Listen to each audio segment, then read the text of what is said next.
BlackBerry Q10 expected second quarter 2013. One key feature that many BlackBerry users like about their phone is the physical keyboard, something that is becoming increasingly rare in the world of smartphones.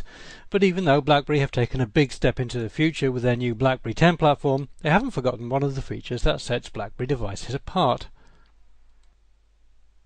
At first glance, the BlackBerry Q10 looks like any other traditional BlackBerry device. The keyboard looks like the one on the Curve or the Bold models, with a familiar arrangement of carefully designed QWERTY keys. But above that is a much larger display than normal, and then it becomes apparent there are a whole set of keys missing. Well, sort of missing, because the BlackBerry Q10 relies very heavily on its touchscreen rather than the physical keys. In fact, when it comes to technical specifications, the Q10 is almost identical to the BlackBerry Z10 apart from the screen and keyboard.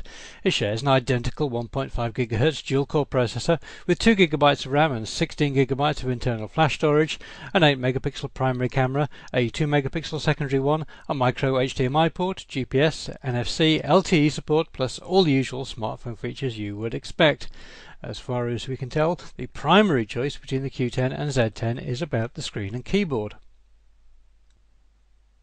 The display is a 3.1-inch 720 by 720 pixel touchscreen panel, which is certainly a step up from the fairly grim one found in the BlackBerry Bold 9900, but it's obviously not as desirable as the one in the Z10. There is no slide-down keyboard option as found in the Torch 9810. The choice is clear: keyboard or display. Everything else is pretty much equal.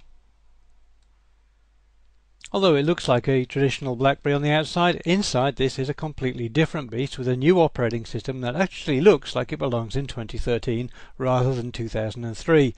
BlackBerry have been working very hard to build up a new application library because old apps are not compatible, and it does seem that there will be a decent range to download when the Q10 becomes available. Die-hard BlackBerry fans have waited a long time for this device to be launched. Unfortunately for BlackBerry, it's quite likely that many of those fans are now ex-fans instead, but it is likely that the Q10 will at least pick up some interest from those corporate customers still in the BlackBerry ecosystem, and from then on, well, who knows. Perhaps if we'd seen this phone 2 years ago, then we might be more certain of success. BlackBerry indicate that the Q10 should be available in several worldwide markets from second quarter 2013 in black and white colour schemes, but the price is not known at the time of going to press.